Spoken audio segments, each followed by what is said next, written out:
I think they have a better opportunity than even now. Here's Frischnecht! Frischnecht with the breakthrough! 1-0 Utah Valley. An absolute bullet by Blake Frischnecht. Zaire Vasquez with it. Vasquez tees it up in the back of the net. Golazo! Zaire Vasquez! Oh, yes! Frischnecht with the goal! Utah Valley 2, Seattle nothing. That last time out, both coaches drawing up a couple buckets there on that one. Oh my goodness! The pass from McDougal, the finish from White. What more do you want? Look at this pass. Connor McDougal bounce past Isaiah White with the strength to finish and the flex to follow. 3 receivers to his left. Hall sets up, looks, getting flushed out of the pocket. Throws on the run, has his man in the end zone. Caught, touchdown, Harrison Casper. Senior catcher digs in the box, and he puts a charge into this one. That one is deep. Livingston going back, and she is gone. Big size mismatch, Finke against Isaiah White. That is just dirty. He's going to the left-hand side. Frischnecht outside the box. Oh my goodness! Frischnecht! Kicked away by Utah Valley. Frischnecht, he's behind the defense. Boateng coming over. Here's Blake Frischnecht. Blake Frischnecht goes to his left in the box. Blake Frischnecht finds the equalizer for Utah Valley. Here's Flake. Flake in a very dangerous spot. Kick save and a beauty by Alihara. Sadie Brockbank loves to pull the trigger, see if she has an opportunity. Lays it off. Amber Tripp with a goal! Utah Valley strikes first. Amber Tripp. The bench for Coach Dildy is... That's a bad man right there. That brings up second down and 10 from their own 38. And there goes Applegarth. Applegarth breaks through the top, breaks a couple tackles, bounces on the outside, shows off his speed after burners. Touchdown, Applegarth. Woo! Finke with the exclamation point. Utah Valley, Connor Toulson in transition. Yes! Hall with a diamond formation to his right. Drops back, looks down the field, has a man wide open, Austin Edwards, and nobody's going to touch him. Touchdown! Nice give and go, reverse layup for Toulson. Here's the running two-handed toss into the box. Ball bouncing around, and the shot deflected, still in play, however, in the back of the net. Alec Felix for Utah Valley, 1-0 in the 7th. Amber Tripp finding Sadie Brockbank. Sadie Brockbank showing off that speed. Sadie Brockbank in space. Brockbank going 1v1, gets past her defender. Has another defender, lays this one off. There is the equalizer! Julie Carter! Behind the defense, 1v1 versus Alihara with another save! Good ball movement now for the Lofs. Wide open three-pointer misses. Wyatt Lowe with the rebound. 34-27. Utah Valley on top. 6 minutes exactly left to play in the first frame. Finke and Johnson set to check in for Grand Canyon in that pass. Connor McDougal, nice footwork. Counted again! 3-point play opportunity for McDougal.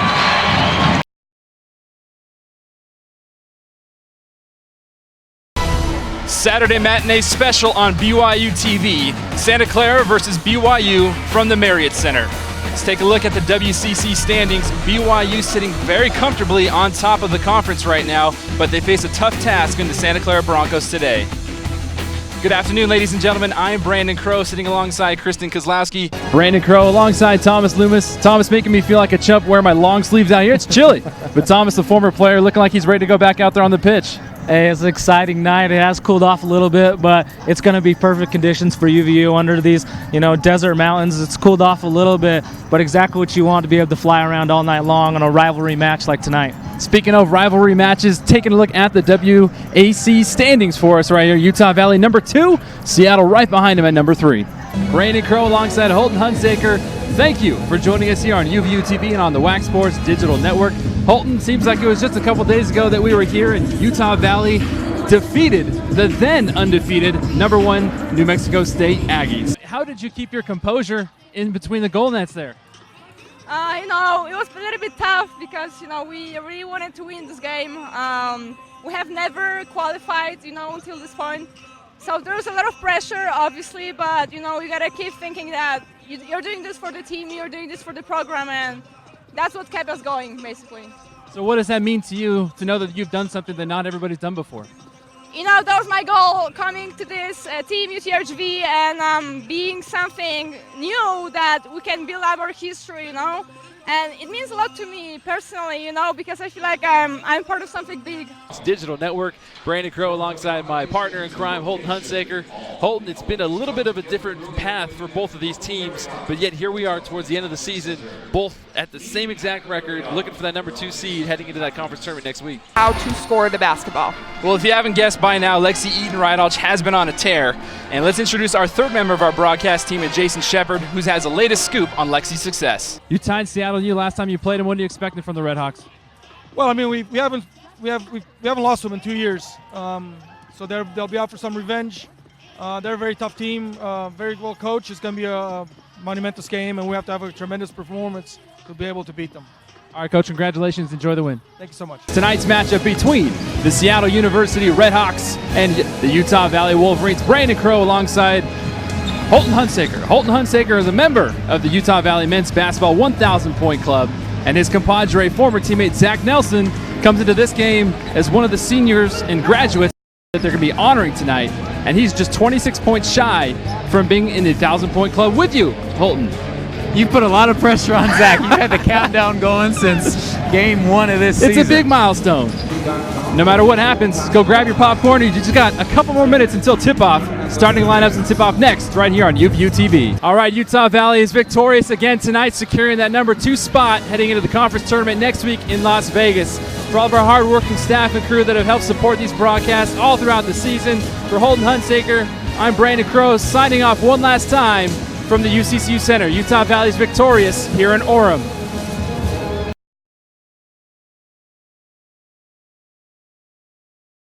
"15 seconds on the shot clock. 6:30 to go. New Mexico State looking for the lead. Huggins. Distance. Nylon. And Baker made that play. Did you see how he just probed the defense? The defense sucked in. He was there for the skip pass. Again, Huggins 47% on the year. Hasn't been his night tonight, but he made it there when it counted. The first half saw 7 lead changes. This is the first lead change of the second half. Utah Valley has been holding on to the lead as Isaac Nielsen draws the contact. No foul call, but gets it to go. Tied back up again. Let's go Wolverine team!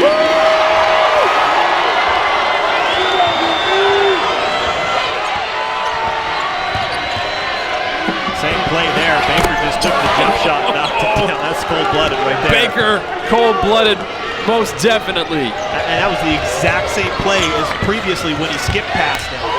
Brandon Randolph answers with a drive of his own. Anything you can do, I can do better. Seems to be the motto right now in this ball game. Willie the Wolverine and some younger Wolverines showing off their moves as the Utah Valley Wolverines themselves holding on to a 6-point lead with 3:54 left to play in the first half. Brandon Crow alongside Holton Hunsaker. Thank you for joining us. UVU TV, Wax Sports Digital Network, Apple TV, and Roku TV as well. Utah Valley and head coach Mark Pope trying to figure some things out offensively without their star starter and guard and catalyst, might I add, in Brandon Randolph. So far, Ben Nikwasa, Corey Calvert. It's been a committee, if you will, tonight so far, for lack of a better phrase. And that really is what's needed to break these presses that Chicago State's throwing at them. We've seen Corey bring the ball up the court. We've seen Ben bring it up the court. We've seen Jake bring it up a number of times, and Connor. And it's going to take a committee to continue to work together, because if one guy, and Brandon is one guy that can break the press, but it's hard to continue to break it. It wears you out mentally and physically. Akolda Manyang looks in the zone from the charity stripe tonight. He is 5 of 5, and he'll take a quick break as Isaac Nielsen checks in for him. There's the swinger. And a collision with the keeper. Adachi goes down. Ani a little fired up for Seattle U, trying to defend his keeper. Did we take a replay? Yeah, you watch it as he does a great job of coming up and collecting. And Cromanhook comes in a little late, throws a shoulder, but nothing serious. Maybe a talking to, but you know, Seattle keeper looks to be all right. Adachi, big boy, he'll be all right. Adachi, big boy indeed, 6'3", 215 from Pearl City, Hawaii. That looks a little thicker than 215. If he looks 215, then in that pregame, in that stand-up, I probably look about 325. Camera always adds weight, right? Adachi with a smile on his face, almost like he liked the contact. It's like he thrived on it. He said, okay, now I'm woken up, bring it on. We'll see how that affects Utah Valley going forward, but Seattle U trying to parlay that tenacity in the offensive side. And Ani, who's the one who was chirping at some Utah Valley players, sings that pass upfield. Now there's a flurry of passes. McCoskey sent this one back toward goal. This one flies over goal. Seattle U regains their possession. From the elbow, swung in again. This one not too dangerous at all. Yeah, not a bad look for Seattle, like you said. Flies over the goal there, flies into that back corner, does a good job of receiving it, cutting it back on his right and find a player at the top corner of the 18. Puts in that shot cross there, and like you said, I think only a few feet wide, not too far off. Noe Meza takes his first break of the match, and checking in for him is Cody Gibson. Vargas using his head. Foul called. Vargas slow to get up. Nice collision there as Luis was able to get that second ball there. Reads it, gets there quicker, heads it forward. Takes a nice collision there, but up and all right. You see as the bigs now head into the box. Zach Moss on the ball. You'll see him try to just clip it right over their heads, maybe on the top of that 6 here.